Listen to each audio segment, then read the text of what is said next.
Welcome, everyone, to our Talk About It Tuesday. Listen, I am so excited about this topic. Thank you all for joining us on tonight. Our topic is speech, language, hearing awareness as it relates to kindergarten through fifth grade children. And we have a special guest that is with us on tonight, and that is none other than Miss Desiree Darby. Thank you, Desiree, for joining us on Talk About It Tuesday.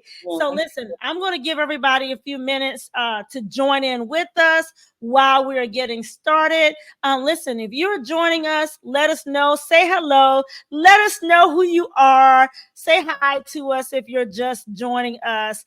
I'm your host, Cheryl, and I'm looking forward to this topic. We'll give everybody about 2 minutes to join in, and go ahead and share this video out. Share this video out. If you are on with us live, go ahead and share this video out. And yes, if you have any questions for Desiree, we're talking about speech, language, and hearing, SLH. So if I say that during the podcast, that's what we're talking about, SLH, speech, language, and hearing. So go ahead and share this video out as it relates to kindergarten through fifth grade children. As we were talking about before we went live, I don't think this is a topic that's talked about enough. So go ahead and share it out. Share it out with us. And I just want you to know that we are streaming live.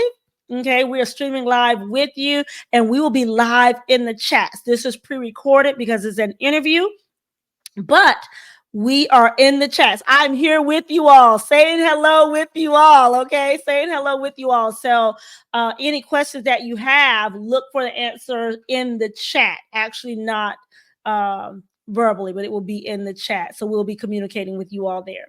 All right, we'll give you about 15 more seconds. Go ahead and share this video out. Thank you for joining us. Desiree Darby. All right, let me make sure I'm covering everything. All right. So, yes. So welcome again. Welcome everyone to our episode of Light It Up TV Kids podcast, Talk About It Tuesday. And as I was saying, our topic tonight is speech, language, hearing awareness as it relates to kindergarten through fifth grade children. What we will be doing for the month of May is we are going to be focusing on different awarenesses, okay? And we were just looking through, there's so many different awarenesses that are going on for the month of May. But as you know, we focus on kindergarten through fifth grade children and their parents and the parents of kindergarten through fifth grade children. So with this episode, I thought it was very good that we have Desiree Darby, who is a licensed speech language pathologist. Did I say that right, Desiree? Okay. Because I'm so used to saying just speech pathologist. So you can clear that up for me. Like, is it the same? Do I need to be including speech language in there? Or can I just say speech pathologist? Okay. So Desiree, tell us a little bit about yourself and clear that up for me in the process of whether I need to say, because all my life I've said speech pathologist, especially in my earlier years, 10 years in education. Speech pathologist, but I notice now that it's speech language pathologist. So tell us about yourself. What is it that you do? And clear that up for me. Yes, ma'am. So again, my name is Desiree Darby.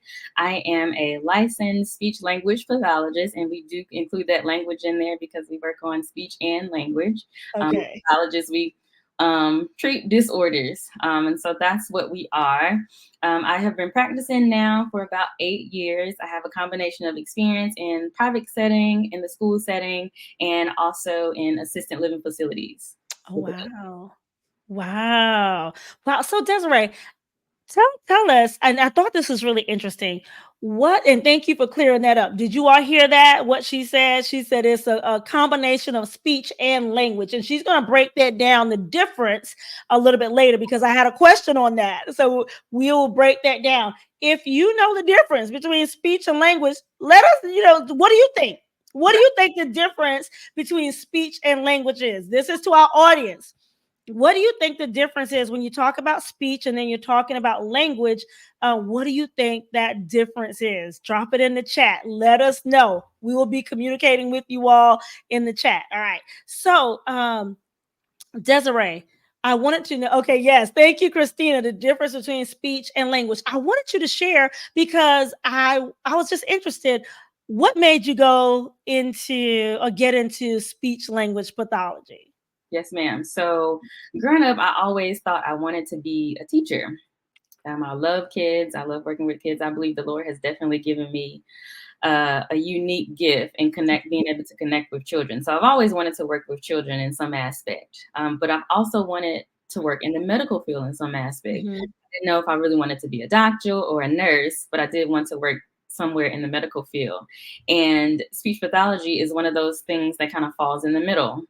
You get to work with children. If you decide to go on the medical side of it, you can work on the medical side. Again, working with children, you get that educational side of it. And so, again, it's just one of those things that falls right dead smack in the middle of wanting to work with kids and also wanting to be in the medical field. And I had no idea that. Like, I knew, of course, you work with children, right? Mm-hmm. But when you spoke about the medical aspect of it, I was like, But you actually have to look at different disorders. Am I right? Yes, ma'am. Yeah, I thought that was really interesting. I have a young lady that I know that I went to school with. Of course, I never had an opportunity to get in depth with her about her reasons for choosing, but just to hear that, I thought was very interesting. All right, so let's jump on in to my first question. Okay, I think you answered this a little bit, but what specifically is speech language pathologist? What all do you do? Right. So a speech language pathologist or an SLP, Okay. we work to prevent, diagnose, treat speech and language disorders, social communication, cognitive communication, swallowing disorders in children and in adults. Okay, now you got to break that down for me. It's a lot. It's a lot. We do Okay. So you said you treat and what else? We prevent, Prevent, assess, and diagnose. and diagnose. Mhm. And what were the areas that you said again? We have speech, Uh-huh. language, Mm-hmm. social communication, Uh-huh. cognitive communication. So when you talk about cognitive, that's where I wanted to stop at. So break all that down for me, like the different aspects of that Okay. as a parent, because I am, and you all, I want to know, have you all heard a lot about speech, language, and hearing? I was sharing with Desiree, as an educator for 8 years, I knew that we had in a school, in an elementary school, I work with kindergarten through 5th grade children.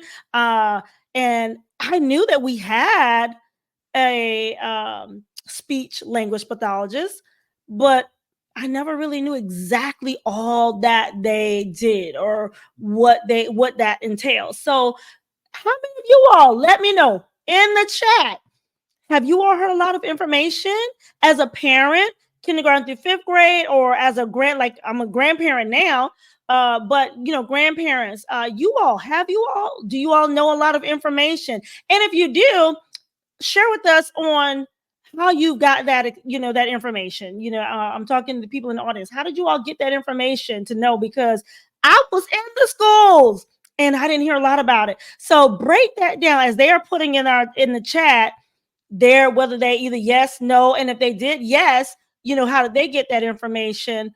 Desiree, please let us know, break that down, those components that you help with. What are those components that you're looking at when you're talking about the different areas that you all help with? Right. So when you talk about a speech disorder, so that's more so of your like articulation, how you enunciate and pronounce certain sounds, or your fluency. If your child might be a stutterer, so that's when a speech disorder that falls under that diagnosis. So stuttering falls under speech disorder. Yes, ma'am. Okay. And so then when you talk about a language disorder, that's more like understanding. So your receptive language, how much that you understand of what's going on around you, sharing your thoughts, your ideas, your feelings. So your receptive and expressive language. So receptive language is how much you understand. Expressive language is the amount of words that you use, or the amount of words that Receptive, how much you understand. All right. Okay. you Y'all see me take, you all better be taking notes. Okay. I'm taking my notes. Receptive. I can't do a whole lot because I have to come back and listen. But receptive, I'm going to put receptive, understanding. And then what was the other thing you said? expressive. Expressive. And that is the That's the amount of words. Yes, ma'am. Oh, wow. Okay. All right. Continue. I'm ready. All right. Go ahead. So we got speech, we have language. Then Uh-huh. communication is when a person or a child has trouble using like social or verbal cues, or understanding like social cues. And typically you see that when if children have a diagnosis of autism. Um, Okay. that's typically Mhm. you see like social communication disorders. So they Okay. a little bit of trouble using appropriate greetings and farewells, or asking appropriate questions, Mhm. um, talking in different ways to suit different listeners. So knowing what type of language to use with an adult, knowing what type of language to use with a child Mhm. here. So that's what you think about when you think about a social communication disorder. Okay. Now, for some people that may think that when you talk about SLH, speech, language, and hearing, and you're focused on just speech language, right? So the hearing is that another facet? Is that somebody else? Or because I know the awareness said when I looked it up, this May is National Speech Language Hearing Awareness Month. So where does the hearing come in at? Hearing comes in with an audiologist. So we can't diagnose hearing disorders, but we do work directly with an audiologist to help treat if a child has is hard of hearing, deaf or hard of hearing, or is going through some type of oral rehabilitation. Okay. So, all right. That's good to know. So you all work. So when it comes to the speech and language, that is the speech language, of course, pathologist, that is your focus. Yes, ma'am. This is really good. So where some people might think where speech language basically only deals with children that are diagnosed with autism, is that the case? No, ma'am. That's not the case at all. You have Mhm. developmental delays where Mhm. it's kind of slowly progressing, not meeting their milestone as quickly as typically developing peers. Um, Children with just speech disorders don't always have autism. They just may have Mhm. articulation impairment or phonological impairment, or even children with language disorders. They just, may have a little bit of difficulty with understanding language. Mhm. That is really good to know. Now, you talked about those milestones. Are there milestones that where kindergarten through fifth grade children that parents should be like focusing on? Is there like a list or a printout, or is there like certain particular ones, especially in the early years, that they should be looking at or focusing on? Any specific things?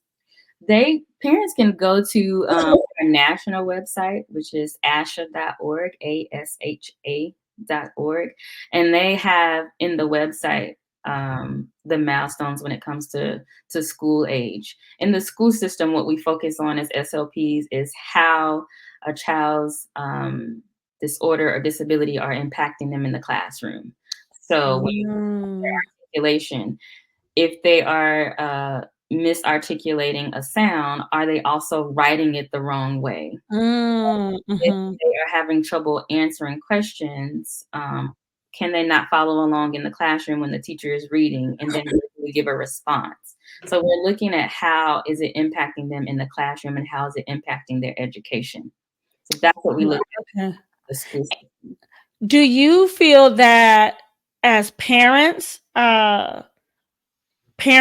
Gigi's, grandmas, aunties, that village surrounding the kindergarten through fifth grade children, do you feel that we should be the first people to pick up on those things?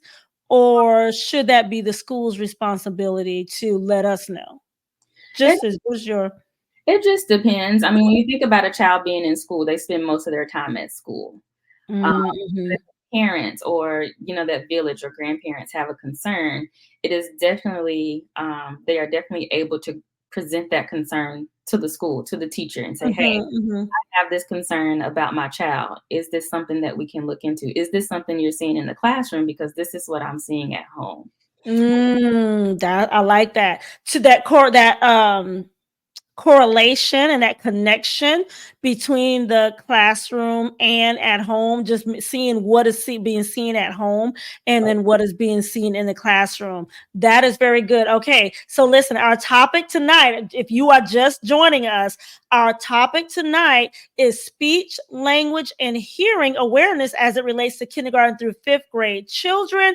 And this month, May, is speech, language, hearing awareness month. And so I'm so glad that we are able to provide information to all of us, because in some way or another, we are all in the lives of our kindergarten through fifth grade children. We are their village. So I'm so glad that we are getting this information. We have speech language pathologist Desiree Darby with us.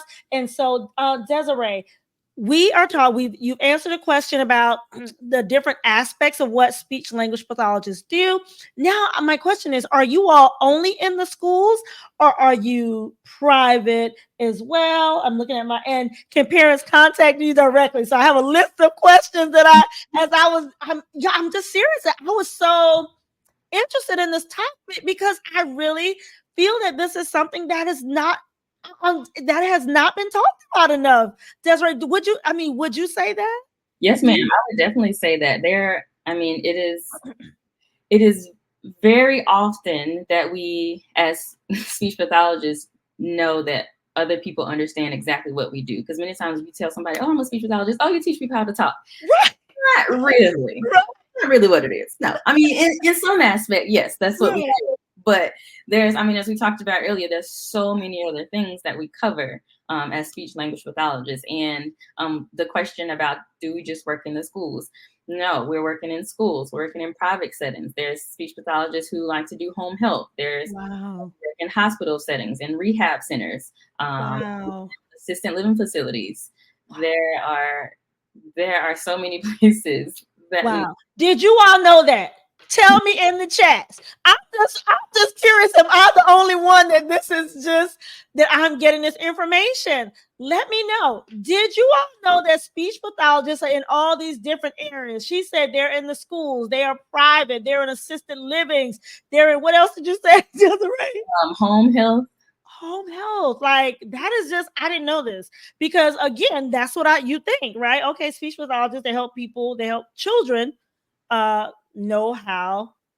how to talk, right? So okay, all right, so that is that question. So we found out that you all are in that speech pathologists cover an array of different areas, places. Do you all have any questions? If you have any questions for Desiree, ask it now. Like, this is the time that we want you, again, this Talk About It Tuesday is for us to have real, authentic discussions about the challenges that our children face, information that we have, parents, the different questions that you may have, us to just have real, authentic dialogue and discussions around the topics that surround the parents and the children when you're talking about kindergarten through fifth grade. All right, so let's see, what else do I have? Can parents can they contact, like, if they have a concern, like we were talking about? You said that they can tell the child's teacher or to say that they have a concern. Two questions. I have so many, but what's that process? Once the parent tells the teacher, what happens then? Because a lot of times, I'm talking as an educator, things fall through the cracks. Yes, ma'am. Yes.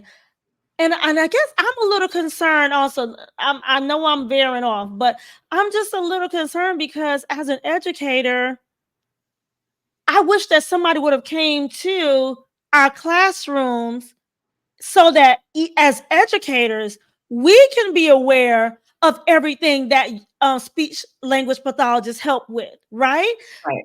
If I'm a master degree educator, and And I taught children in kindergarten through fifth grade. Right. And I'm thinking about children now that just as you were talking, like, man, maybe I should have, did some referrals to get them a little more when especially when you talked about the language and the understanding of the language, like when they're reading. Is that what you're talking about and you're pertaining to? Yes, when it looks like I'm just working with the child, and it seems like something is very simple.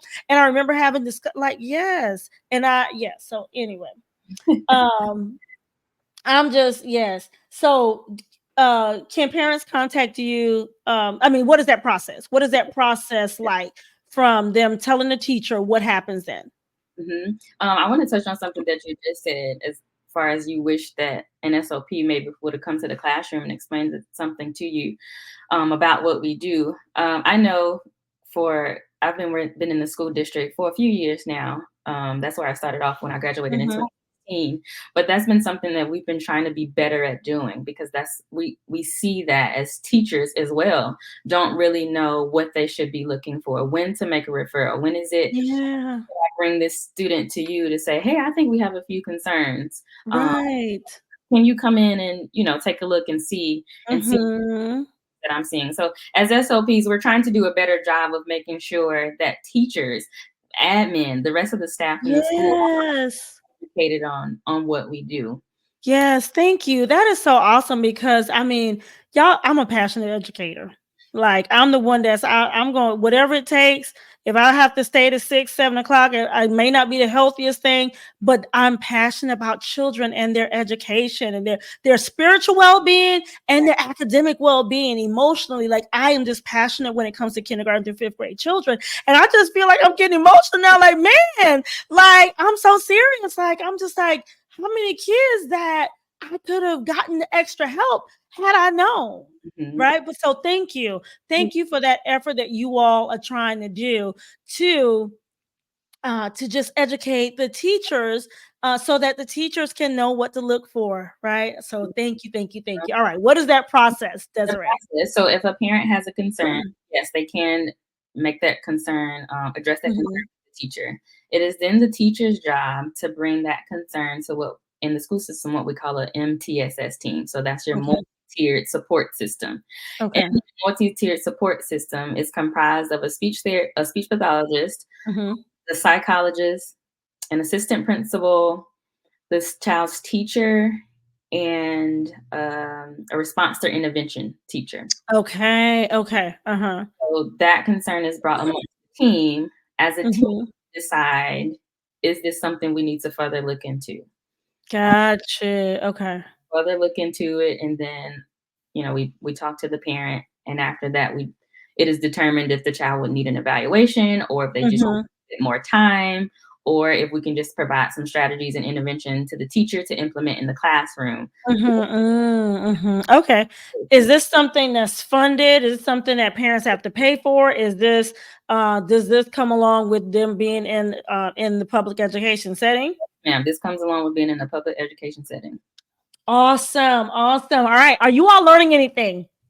Are you all learning anything? I know that I am. I have so many questions. If you have any questions, please drop them in there. If you're like me, and I know that we have parents that you all might have questions and might need some better understanding on something, ask it in here. We will be communicating with you in the chat. All right, I'm going to try to speed this up. So many questions. Okay, let's see. We talked about the different milestones. Okay, what are some of the simplest issues as a speech pathologist that you work with kindergarten, fifth grade children? And then what are some of the, I would say, the most complicated or challenging?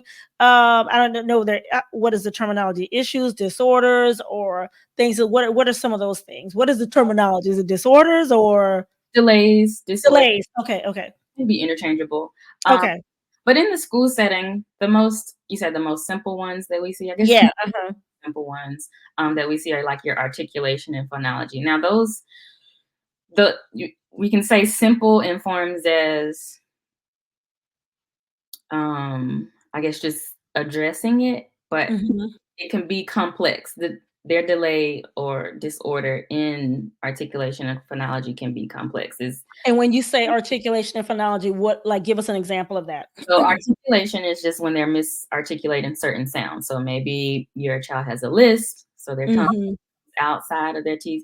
Maybe your child misenunciates like the D or just one sound or a couple of. Okay.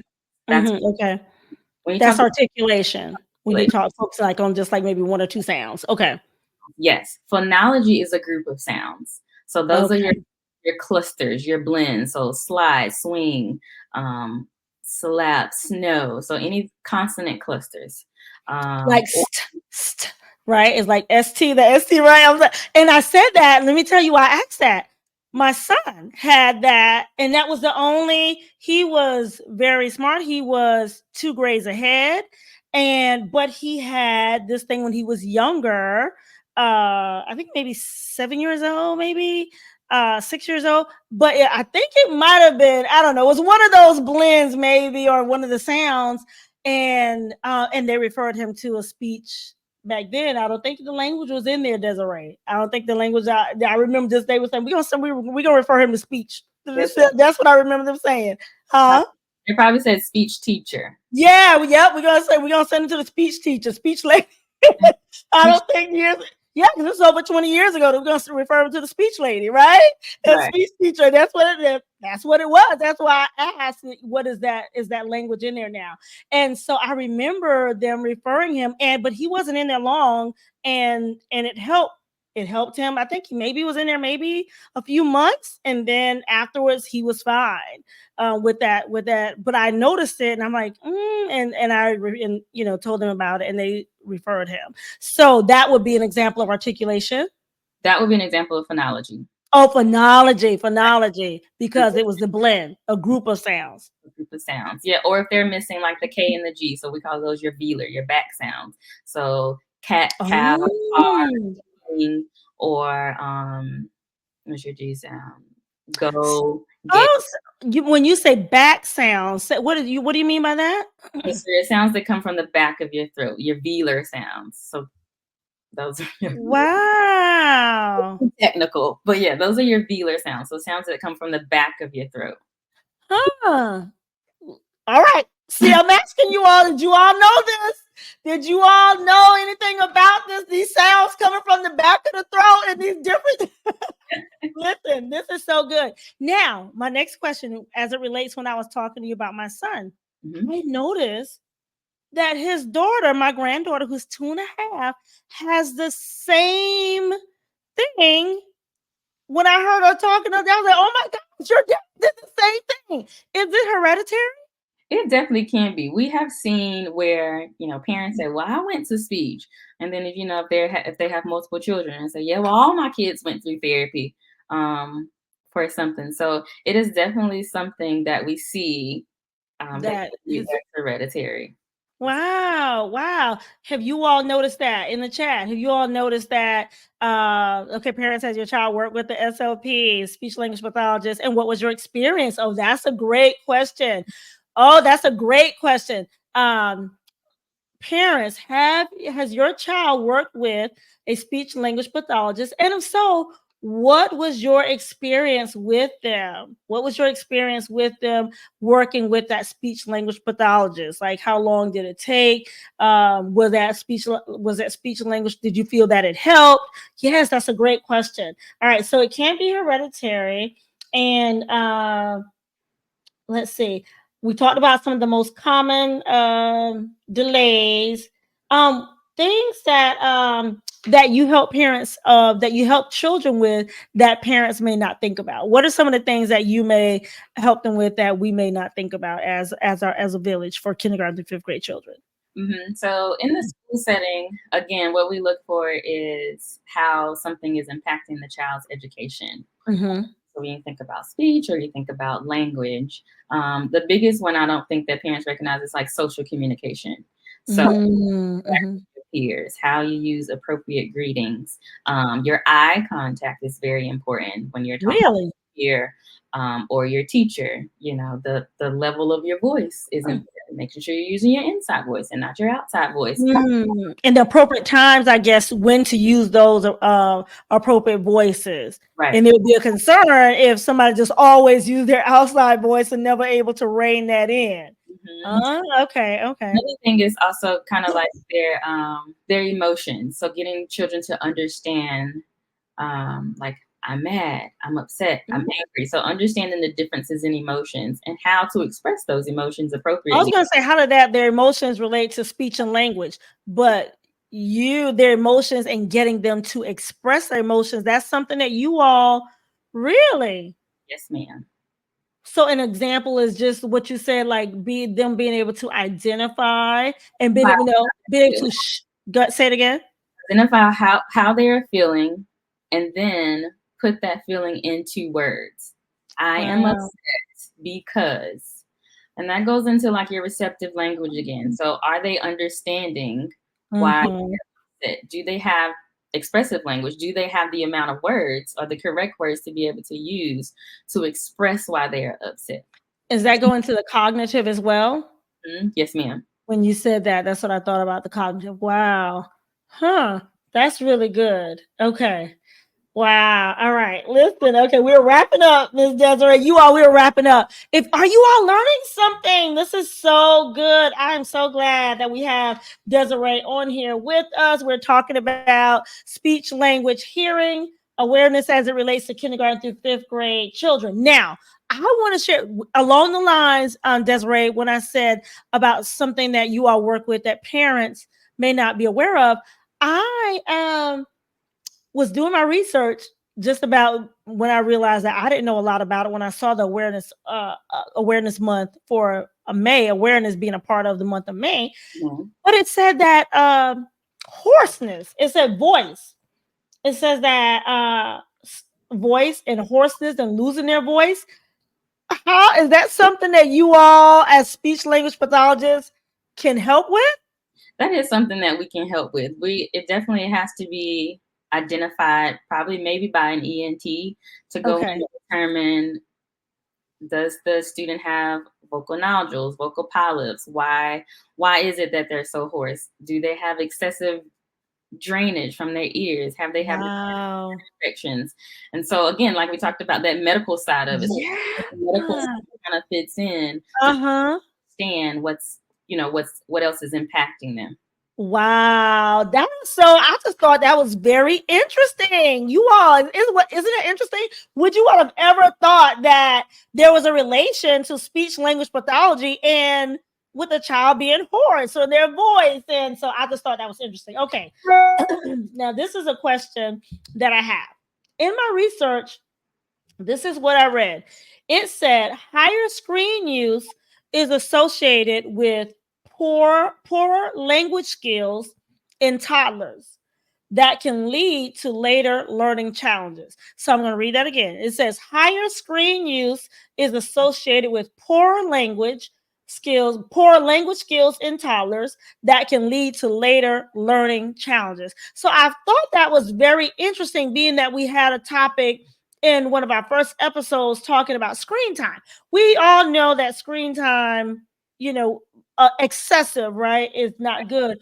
But when it said the relation between that and language, tell me about that. Is that true? That is one of the biggest things that we are fighting with now as SLPs, that parents just not understanding that the excessive amount of screen time is impacting their child and their language. Because when you think about being on the screen the entire time, when we're looking at a screen, there's one part of our brain that's being activated. When we're sitting down, talking to an individual, playing, reading a book, that's a different side of our brain. Wow. Okay, hold on now, Desiree. I want you all to listen to this, because when I read this, I said, I have to ask this question. So you're saying that when a child, or any of us, but we're focusing on our children, kindergarten through fifth grade, when a child is just watching a show, only one side of their brain is being activated. Right. Wow. And language, is that what has to do with the receptive and expressive? Is that where we're talking about language, right? Yes, Girl, ma'am. y'all, I'm learning, y'all. I'm learning you all. Listen, all right. So, but whenever they're doing anything else, reading a book, um, having conversation, Right. playing, anything Mhm. else, you said that those things, those activities Right. those activities use a different part of the brain. Right. Yes, ma'am, it does. And so, I mean, let's think about it as when we go to the gym. If we go to the gym and only work on like our right side, or we only do legs and Mm. we're going to be weaker in whatever area we did not. Ooh, that's good. So when you That's think about good. just having so much excessive screen time, they're going to have delays in their social language, in their receptive Wow. language, in their expressive language. Um, Wow. Time definitely diminishes the quantity and the quality of interactions that children have with their parents, with their peers. And so that results in fewer opportunities for them to practice the things that they should be. Wow. Again, screen Woo. time is not bad. It's not bad at all. Could they be watching educational shows? Yes. But after you finish watching that educational show, let's talk about it. What did you see? What did you learn? What did you hear? Or Right. don't just sit in front of the screen and leave them. Sit there and watch it with them and periodically pause it and say, hey, what is Pete the cat doing as he's walking down the street? What is Mm. Miss Rachel showing on the screen now? So shows, they're trying to give the educational side of it, but Mm-hmm. still a piece that is missing, which is that direct social interaction with a human. Wow. Wow. That's deep. It is, and it is a battle. It's a That's battle deep. now to fight. So it's not enough just to sit my 2.5-year-old in front of Miss Rachel and just let her watch Miss Rachel. It's just not enough. In order for if I want her to be able to excel academically in all areas, right? You're saying that I need to, once we are watching Miss Rachel, because Miss Rachel shows are about an hour long. Yes, It's a long time just to be operating in one side of the brain, as you said. absolutely. And I like what you said about periodically pausing it and communicating with them to get that other side of the brain active. And what blew me away just now is the analogy that you shared, you all. That when you said it's like going to the gym from a person that works out all the time and only working one part of your body, what happens to the other parts? Right. And that makes so much sense. I love that analogy that you shared. And so, some of the things, like you said, is we could let them watch the educational shows, but still, we need to pause it periodically, ask them questions, get those other parts of the brain flowing. And you said we do that and when they're doing different things, you said they can do playtime, and you said asking questions, reading a book, all Absolutely. all those other things is what we need to make sure that we are getting the other. But if we, for some people that I've heard or seen, parents, that are concerns where parents let their children watch 4 and 5 hours of just TV. That means that only that part of the brain is being active. Wow. Right, right. And I know a lot of times what we hear is, well, we just give it to them to calm them down because that's the only way they can calm down. Uh-huh. Uh-huh. It's only an appearance that it's Right. Wow. because their brain is every bit of their brain working hard to keep up with the pace of the visual stimuli that they're watching. So things on the screen move so much faster than we do in life. Yeah. Talking Wow. at a slower pace. When we're playing at a slower pace. Mm-hmm. When we're reading, it's at a slower pace, but visual content comes in so much faster. And so it's making their brain work double the amount of time to try to keep up with it. Um, Wow.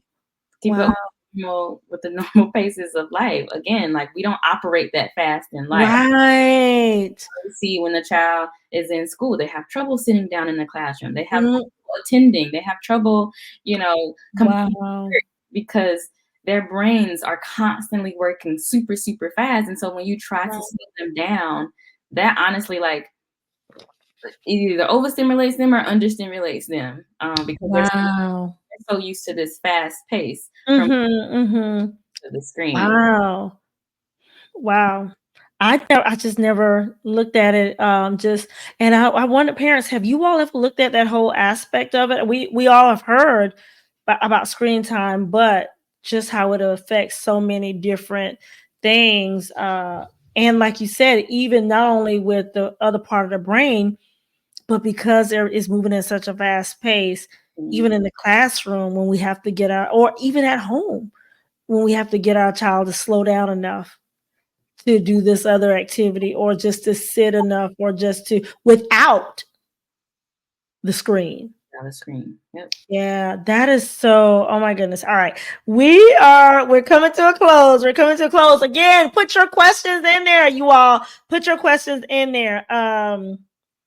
Let's see. Do you all help adults also? Or do speech pathologists help adults also, or is it just children? Yes, ma'am. We work with adults as well. Those are typically your medical-based SLPs. Mhm. Work with adults who have suffered from a stroke, Mhm. TBI, who have been diagnosed with Alzheimer's, Mhm. dementia, and that way we start to work on like more of your memory things, more of your activity, Okay. daily living. Mhm. Um, Wow. Swallowing is a big thing that we see with adults, and also voice. Mhm. Voice disorders is something that we see a lot more with adults. With adults, okay. Wow, that's just it's the fact that you all help with so many different things is so good. All right. I think this is one of our last questions is what I guess are there and I think you said the website though. What is the importance of the what you said the website for parents to know what they need to be looking for? Is that right? Yeah, you can. That website. What is that website again for parents? So that parents, if you like for the different milestones or things that they need to be aware of, just for their own information, what is that website that they can go to? They can go to asha.org, ASHA.org. And ASHA.org, you all, and you go and find those milestones to find out where our children are. If you have any concerns or questions, or you just want to just sort of take a look at it, I know that I'm going to pull it just to take a look at it to mhm, see, okay, what I need to check off. If there anything else I need to be working on, and then as it relates to speech and language, which speech is not just communication; it's understanding. Whenever we're reading, whenever we're asking the child after they've read something, tell me about what you just read, to explain to me what is it that you just read, what is the main idea. Just all of that has to do with language, right? And then expressive part, them being able to share, because I remember coming across children I knew they knew, but they just weren't able to share it effectively. They mhm. just weren't able to share what they knew, right? But I had to answer them on a paper. They would get it right, but just them being able to express it. So all of that, this is so good. Okay, what is the importance of parents? I guess catching these things or doing these things early, getting the awareness, getting the help for the children early. What is that importance? Right. The early intervention is key. It is once you feel like you have a concern, I've always tell my parents like trust what you feel. If you Mm-hmm. feel like I think I might need to go either ask my pediatrician or ask my child's teacher. If Mm-hmm. you feel that way, then go ask. It is no harm in asking a question. It is no harm in Mm-hmm. getting the information because what you don't want is there to be in this Mm-hmm. and the time is delayed and now it just takes a little bit longer for them to get caught up because in the school system it's a process. So Yeah, wow. You I'm know about that. talking about making the referral to the teacher and then the team coming together to decide if the student needs an evaluation. Then the evaluation has a process. Then you go through all of that, and then we finally get services started. And so the longer you wait, the longer Mm, the time is for services to be implemented. that is so good because I remember parents to say, "Well, what is taking so long?" Parents know there is a process when it comes to when your child is in school and there is a concern. There's a whole process. So, if even if I have an idea, if it's just something that I want someone to pay attention to or to look at, still mention it. Is that what you're saying? Yes, ma'am. Parents still mention it. still mention it. And don't forget about your pediatrician. Um, Mm. there's also someone that you can make these concerns to. And then that if you make you make that concern to your pediatrician, he may refer you to an outside speech therapist or an outside. Oh, wow. Okay. So it's not just, we don't have to rely on just the schools. The parents can actually relate these issues, these concerns Right. that they may have. If they have even an inkling, they something that they want to just mention, they can mention it to the child's pediatrician. I Yes. love that. Did you all learn something? Did you all learn something? This was so awesome. Thank you, thank you, thank you for joining us in the comments. This was so good. Desiree, as you're thinking about some last words for our parents, listen, yes, we got to check out a page for resources from Believe Pediatrics Therapy Team. I'm going to let Desiree share because Desiree, I don't know if we mentioned this, you work for both the school. Did we talk about that? I don't think you did, no, ma'am. Yes. Okay. Tell them, Desiree, like you work for the school system, but you also have your own practice, right? Yeah. Okay. Mm-hmm. Tell us a little bit about that as we're closing. So I run Believe Pediatrics Therapy Team. It's myself and my business partner, Latanya Lemon. We are Okay. both licensed and certified SLPs. We provide speech therapy to children in the community. So we provide it in community locations like your libraries, your parks, so your Oh, community centers, your daycares. So we don't offer home health services right now, but we do provide them in community spaces. wow. We accept Medicaid clients and private pay clients right now. You don't really have to have a doctor's referral. Um, Uh-huh. so if you just reach out to us and you have a concern, we can talk about what that looks like. Yes, and this is their contact information. You all take a picture of this contact information. This is Believe Pediatrics. Is that right? Yes, Am I ma'am. saying? That's Yes, correct. Believe Pediatrics. www.believepeds.com. All right, so this is them. Their website is up there. Their email, therapy@believepeds.com, 803-563-7204. This is so amazing. The fact that you all you say you all go in community spaces. That is very innovative and it's very helpful, not only innovative, but helpful to the community. What is the youngest that you all see the children children of what ages, Desiree? We I know we're talking about kindergarten through fifth grade, but what age children do you all see? And what is the youngest that a parent could have a concern with? we take birth. So baby net takes birth to 3, and then once you age out of baby net, it's 3 and up. Wow. Wow. You all heard that. This is some really good information so that parents, we have your contact information. And also, Desiree, you have an event that's coming up. You all, this is an event. I want Desiree to tell us about this event that she has coming up this weekend, May 18th. Tell us about it, Desiree. Yeah, so this is a free event. One of our visions with our company is again to provide the resources and tools and techniques that parents need to understand their child's communication and what they should be looking for to hopefully close the gap in these delays of when children are being identified as having communication disorders. So this weekend, we are hosting an event called Two Truths and a Lie. We will break down communication and autism, what communication looks like for a child who has been diagnosed with autism. Again, it is a free event.